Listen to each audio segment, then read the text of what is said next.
মানুষ সবসময় খারাপ যেটা ঘটে যায় সেইটাকেই কিন্তু সামনে নিয়ে আসে। সংখ্যার বিচারে যদি যান তাহলে আমরা নিশ্চিতভাবে নিরাপত্তার দিক থেকে এগিয়ে রয়েছি রাজ্য হিসেবে, কলকাতা শহর হিসেবেও। এই যদি পুলিশের সংখ্যা আরও বেড়ে যায় এবং আমরা যদি কিছু পুলিশকে রাখতে পারি নির্দিষ্টভাবে শুধু ইন্টেলিজেন্স নেওয়ার জন্য, শুধু কেবলমাত্র সূত্র নেওয়ার জন্য কোথায় কোথায় কী কী হচ্ছে, কোন মানুষ কী কী করছেন না করছেন, আমার মনে হয় এটার উপরে আমাদের নিয়ন্ত্রণ আরও অনেক বেশি বেড়ে যাবে। দুটো জিনিসই কিন্তু আগেও ছিল। এক হচ্ছে বাইরে থেকে আসা অস্ত্র, মুঙ্গের থেকে আসা অস্ত্র।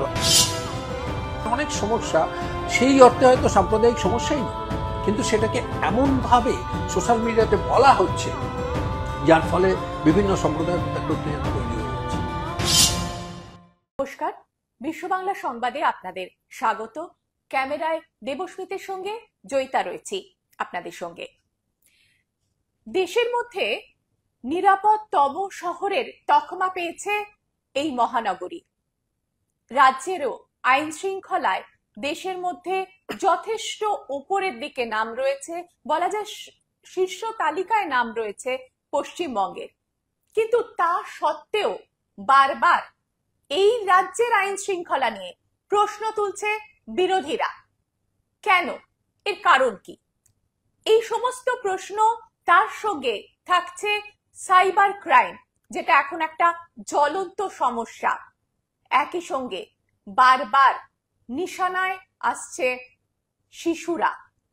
কোথা থেকে আসছে বেআইনি অস্ত্র? এই সমস্ত কিছুর জন্য আমরা আজকে কথা বলবো প্রাক্তন আইপিএস অফিসার কল্যাণ মুখোপাধ্যায়ের সঙ্গে। নমস্কার। উনি ছিলেন আমাদের কলকাতা পুলিশেরই অ্যাডিশনাল সিপি হিসেবে।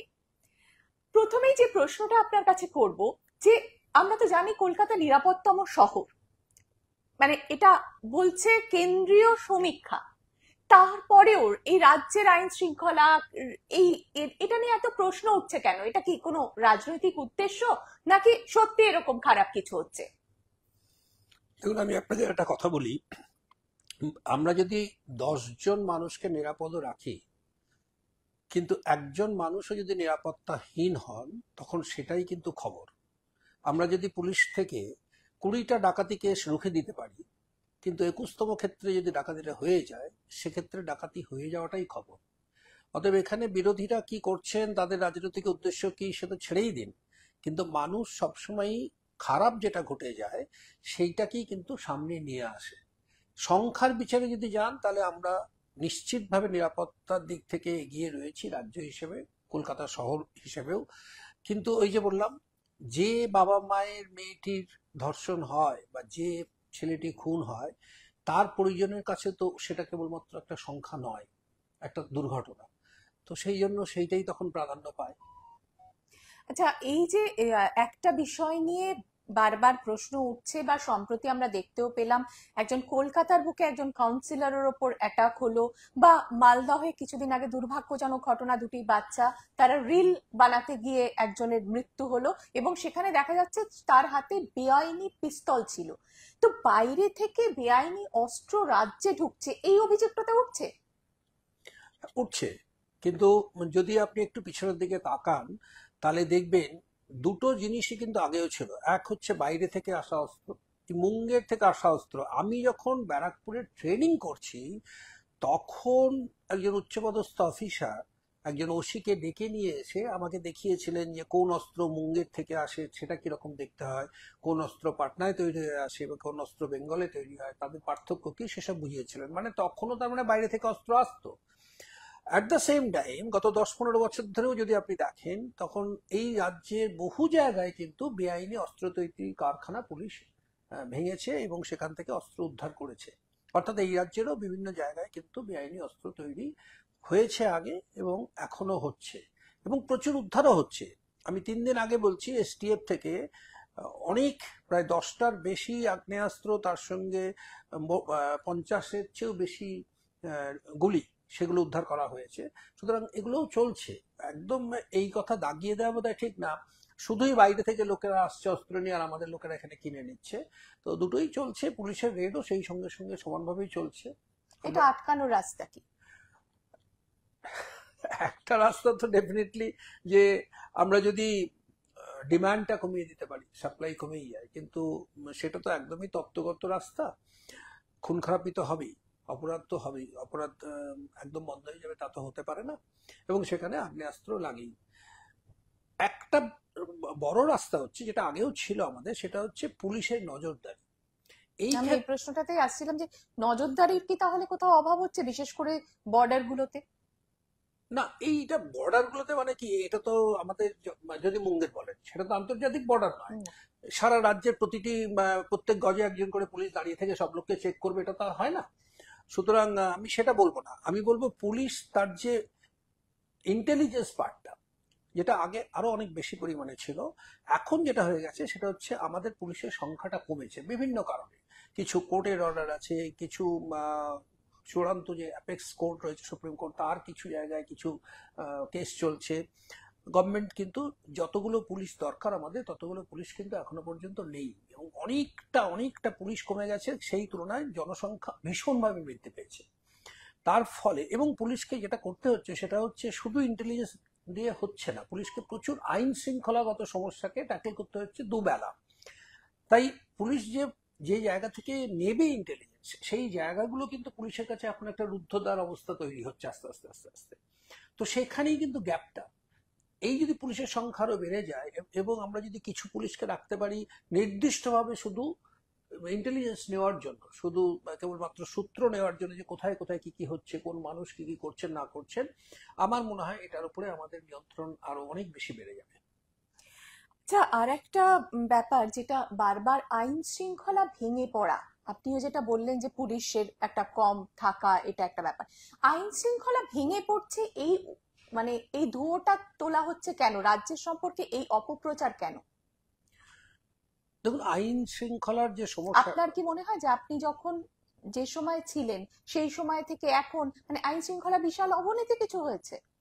না, আমি বলি আইন শৃঙ্খলার সংখ্যার অবনতি আমি বলবো না। আপনি যদি লোক সংখ্যার অনুপাতে আইন শৃঙ্খলা দেখেন, তাতেও নয়। আপনি যদি গাড়ি ইত্যাদির অনুপাতে দেখেন, এই অনুপাতটা দেখতে এই জন্য বলবো যে প্রচুর গাড়ি হয়ে গেলে কি হয়, প্রচুর অ্যাক্সিডেন্ট হওয়ার সুযোগ থাকে, চান্স থাকে। সুতরাং সেখানে আইন শৃঙ্খলা একটা সমস্যা তৈরি হয়। সেদিক থেকেও বলবো না যে সংখ্যা প্রচুর বেড়ে গেছে, সমস্যাটা অন্য জায়গায় হয়েছে। সমস্যা হচ্ছে আইন শৃঙ্খলা যাদেরকে নিয়ে, রাস্তার মানুষকে নিয়ে, তাদের যে প্রকৃতি, তাতে একটা পরিবর্তন এসছে। আগে যেখানে কিন্তু আমাদের গ্রামে গ্রামে, আমাদের চাকরির শুরুতেই আমরা দেখেছি, একটি এএসআই দুটি কনস্টেবলকে নিয়ে চলে যেতেন, বড় বড় আইন শৃঙ্খলার সমস্যা গ্রামের লোকের সঙ্গে বসে বুঝিয়ে করে চলে আসতে পারতেন। পরবর্তীকালে এক সেকশন ফোর্স আমরা বলতাম, মানে 5-6 জন লোক, 5-6 জন লোক মানে অনেক তখন ছিল। এসডিপিও যাচ্ছেন, তার সঙ্গে 15-20টার বেশি লোক থাকতো না। এখন তো আইসিও অন্তত 30 জন লোক ছাড়া যান না। তা সত্ত্বেও কিন্তু দেখা যায় যে যেই মানুষদের উনি ট্যাকেল করতে চাইছেন, সেইটা কিন্তু সেইভাবে নিয়ন্ত্রণ হচ্ছে না। এর দুটো তিনটে কারণ আছে। একটা হচ্ছে পুলিশের তরফ থেকে যোগাযোগের অভাব। আগে হতো কি, আরজি পার্টি থাকতো, থানার ওসি বিভিন্ন সময় পাড়ায় পাড়ায় যেতেন, ওখানকার বিভিন্ন অনুষ্ঠানে অংশগ্রহণ করতেন, মানুষের সঙ্গে কথা বলতেন। তাই ওসিকে দেখলে মানুষরা চিনতো, আইন শৃঙ্খলার সমস্যার সময় ওসির কথা মানতো। এখন লোক সংখ্যা এত বেশি হয়েছে, পুলিশের সংখ্যা এত কমে গেছে, এবং অন্যান্য কাজে পুলিশ এত বেশি ব্যস্ত হয়ে রয়েছে যে এই জিনিসটা এখন হয় না। এখন তাই আইন শৃঙ্খলা রক্ষা করতে গিয়ে পুলিশ যাদের সম্মুখীন হয়, তারা সবাই অচেনা। তাহলে আপনি কি বলতে চাইছেন জনসংযোগের একটা অভাব হচ্ছে? জনসংযোগের ডেফিনেটলি অভাব হচ্ছে, এবং সেটার জন্য আমি দায়ী করবো এটাই, পুলিশের সংখ্যা কিন্তু আমার অনেক কমে এসেছে, তুলনামূলকভাবে লোকের সংখ্যা বেড়েছে। কিন্তু আমি আরেকটা পয়েন্ট মনে করে দিতে চাই, সেটা হচ্ছে মানুষকে সোশ্যাল মিডিয়ার সুযোগ নিয়ে অকারণে অনেক সময় ভীষণভাবে উত্তেজিত করা হচ্ছে। এবং এইটার ফলে হচ্ছে কি, অনেক সময় হচ্ছে কি, কোনো একটা জায়গায় একটা আইন শৃঙ্খলা সমস্যা তৈরি হলো, কিন্তু সেই সমস্যাটা যে কারণে, সেই সত্য কারণটা বেরিয়ে আসার অনেক আগেই অনেক বানানো কথা অনেকভাবে মিডিয়াতে মুহূর্তের মধ্যে চলে আসে, এবং মানুষ সেগুলোকে বিশ্বাস করে, যেগুলো পরবর্তীকালে বোঝা যায় গুজব, কিন্তু তাৎক্ষণিকভাবে একটা আইন শৃঙ্খলার মারাত্মক সমস্যা তৈরি হয়। তো এটাও তাহলে একটা। আপনি বলতে চাইছেন যে সোশ্যাল মিডিয়া এখানে বেশ কিছুটা রোল প্লে করছে? সোশ্যাল মিডিয়া নিজে করছে না, হুম, এটা ওই মানে একটা। ব্যবহার করে। হ্যাঁ, সোশ্যাল মিডিয়াকে ব্যবহার করা হচ্ছে ভীষণ কৌশলে ব্যবহার করা হচ্ছে, উদ্দেশ্যপ্রণোদিতভাবে ব্যবহার করা হচ্ছে। আপনি দেখবেন অনেক সমস্যা সেই অর্থে হয়তো সাম্প্রদায়িক সমস্যাই নয়, কিন্তু সেটাকে এমন ভাবে সোশ্যাল মিডিয়াতে বলা হচ্ছে, যার ফলে বিভিন্ন সম্প্রদায়ের মধ্যে একটা উত্তেজনা তৈরি হয়ে যাচ্ছে। তো আর একটা এইখানে একটা কথা, সেটা হলো যে আমরা দেখছি রিসেন্টলি আরজি করের যে অত্যন্ত নৃশংস ঘটনাটা ঘটেছে, বা তার ছাড়াও বিভিন্ন ক্ষেত্রে সিআইডির বদলে সিবিআই তদন্তের দাবি করা হয়। বিরোধীরা করেন, কখনো ভিকটিমের পরিবার করেন, এবং আদালত সেটাতে অনেক সময় রায়ও দিচ্ছে যে হ্যাঁ সিবিআই তদন্ত হোক। একজন প্রাক্তন ডিআইজি সিআইডি হিসেবে আপনার কি মনে হচ্ছে যে সিআইডি কি পারবে না এগুলো করতে? সিবিআই এর উপর এত ভরসা কেন? আমি আপনাদের মিডিয়ার মাধ্যমে একটা জিনিস মানুষকে জানিয়ে দিতে চাই, সিবিআইতে যারা কাজ করেন তাদের কতজন সত্যি করে শুধু সিবিআই দিয়ে রিক্রুটেড? আমরাই তো কাজ করি। আমারই প্রচুর অফিসার সিবিআইতে কাজ করে 5 বছরের জন্য আবার ফেরত এসছেন। কলকাতা পুলিশে এরকম ভালো ভালো অফিসার রয়েছেন যারা সিবিআইতে কাজ করে এসছেন সাফল্যের সঙ্গে, এবং তারা আবার ফিরে এসছেন, এখানেও কাজ করছেন। তার মানে আমি যেটা বলতে চাই সেটা, সিবিআই এর হাতে এমন বিশেষ কিছু মানুষ নেই, বিশেষ কিছু অফিসার নেই যারা সিআইডির থেকে বা কলকাতা পুলিশ বা পশ্চিমবঙ্গ পুলিশের অফিসারদের থেকে বিরাট কিছু অন্যভাবে ভাবেন বা উন্নততর। হয়তো হতে পারে সিবিআইয়ের কাছে এমন কিছু অস্ত্র থাকতে পারতো যেগুলো দিয়ে তদন্ত হয়তো আরো ভালোভাবে করা যেতে পারতো, কিন্তু সেটাও এখন নয়। এখন কিন্তু শুধু পশ্চিমবঙ্গ নয়, বিভিন্ন রাজ্যের যে সমস্ত তদন্ত এজেন্সিগুলো রয়েছে, ইনক্লুডিং আমাদের সিআইডি, তাদের হাতে অত্যাধুনিক তদন্তের সরঞ্জাম রয়েছে। সুতরাং সিআইডি তদন্ত করতে পারবে না এবং সিবিআই পারবে, এইটা ভাবার কোনো যুক্তিসঙ্গত কারণ কিন্তু আমি দেখি না। এই দুটো এজেন্সি কিন্তু, যদি হিউম্যান কোয়ালিটি বলেন, ইনভেস্টিগেশন কোয়ালিটি, বা তাদের যে সমস্ত সরঞ্জাম আছে যা দিয়ে তদন্ত করা যায়, দুটোই কিন্তু দুজনের ক্ষেত্রে অলমোস্ট সেম।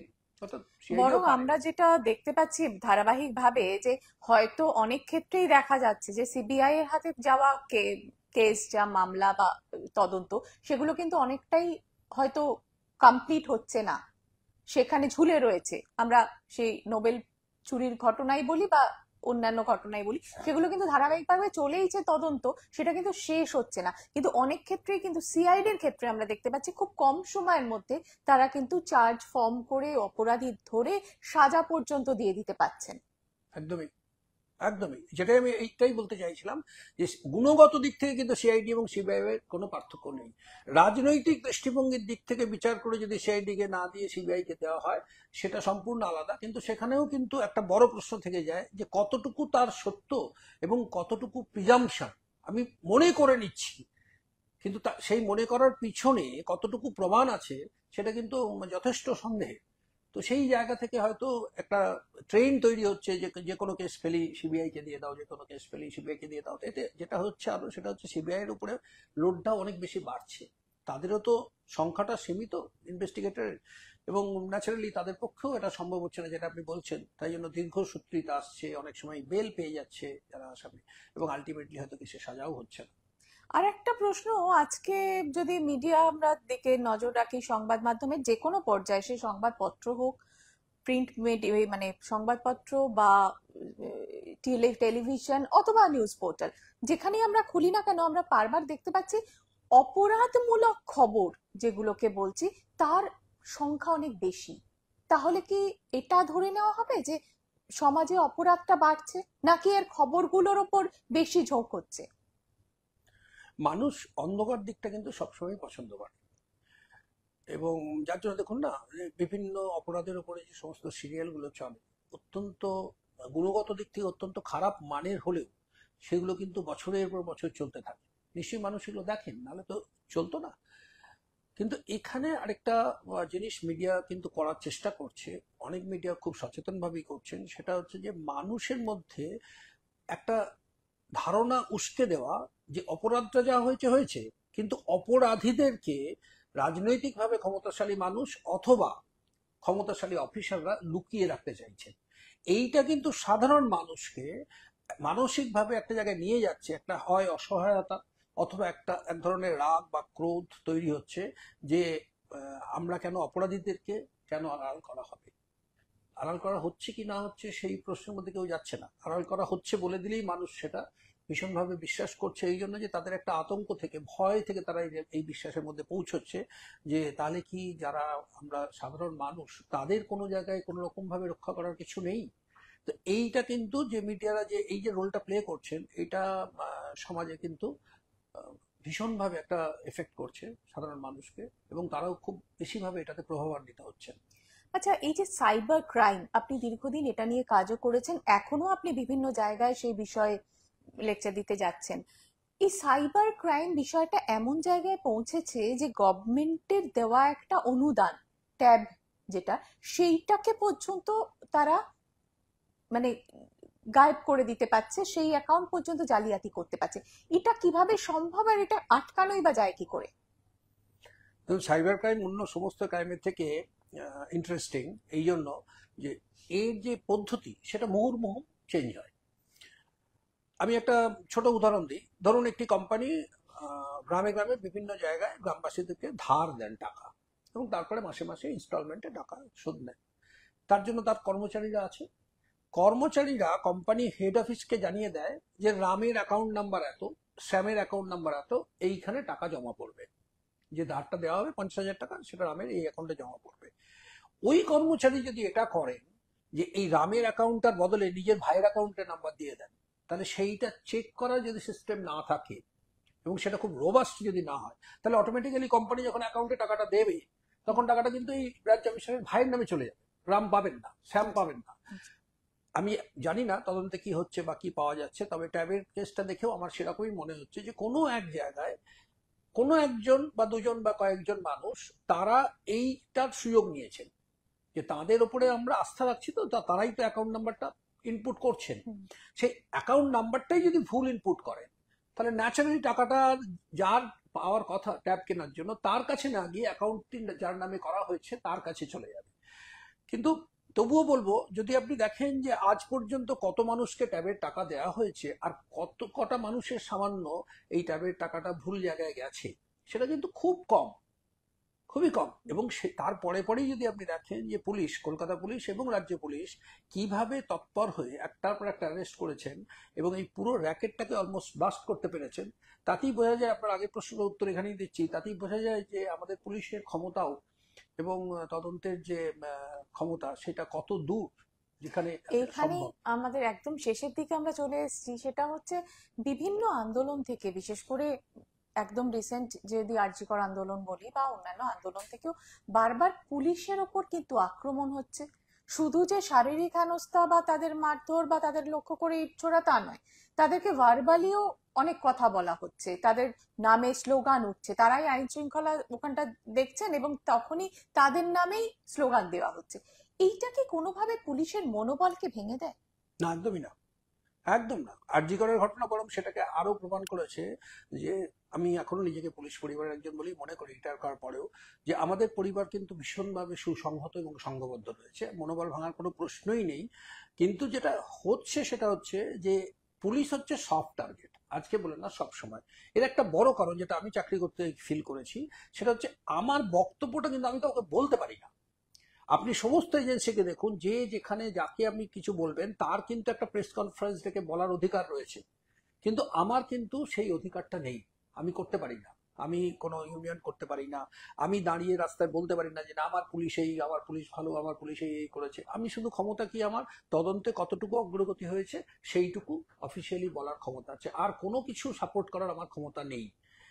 এই জায়গাটাই কোথায় মানুষকে বা সেই ধরনের উদ্দেশ্য প্রণোদিতভাবে যারা কাজ করেন সেই সমস্ত নেতাদেরকে প্রলুব্ধ করেন যে ওরা তো কিছু বলতে আসবে না, আমরা যা খুশি বলতে পারি। ওরা ম্যাক্সিমাম কি করবে, আমাদের নামে না একটা কেসই করলো, সবসময় সেই কেস করাটার মতন করেও হয় না, তারা কেস বাঁচিয়ে কিছু বলেন, যেটা সোশ্যাল মিডিয়াতে সাধারণ মানুষকে ভীষণভাবে খেপিয়ে তোলে হয়তো, কিন্তু আমরা তার বিরুদ্ধে বলতে পারি না যে তুমিও কিন্তু এটা করেছো। তো এই সফট টার্গেট আমরা অনেকদিন ধরেই হয়ে আছি। কিন্তু আমরা পুলিশে যারা চাকরি করছি 10 বছর, 15 বছর, 20 বছর, আমরা এটা জানিও যে এই জিনিসটা আগে হয়েছে, আগে হয়তো এইরকম ভাবে হয়নি যেহেতু এইভাবে সোশ্যাল মিডিয়া ছিল না, কিন্তু আগেও আমরা এটা সহ্য করেছি, ভবিষ্যতেও করবো। অতএব ওই জায়গাটা মনোবল ভাঙার কোনো প্রশ্নই নেই, police is quite strong and okay. সুতরাং এই খুব অল্প সময়ের আলাপচারিতা, এটা থেকে আমরা এইটুকু বুঝতে পারলাম যে আমরা কিন্তু সত্যি নিরাপত্তম শহরে আছি এবং রাজ্যের আইন শৃঙ্খলা যথেষ্ট সুসংহত রয়েছে, পুলিশ সদা সতর্ক। তবে বিচ্ছিন্ন ঘটনা যে ঘটছে না তাও নয়, কিন্তু সেক্ষেত্রে অত্যন্ত দৃঢ়তার সঙ্গে এবং দ্রুত পদক্ষেপ করছে প্রশাসন। আপনাকে অনেক ধন্যবাদ বিশ্ব বাংলা সংবাদে সময় দেওয়ার জন্য। আপনাদের অন্য সব খবরের জন্য চোখ থাকুক বিশ্ব বাংলা সংবাদের পোর্টাল, ইউটিউব এবং ফেসবুকে। সাবস্ক্রাইব করুন এখন বিশ্ব বাংলা সংবাদ, ক্লিক করুন বেল আইকনে আর সবসময় থাকুন খবরে আপডেটেড।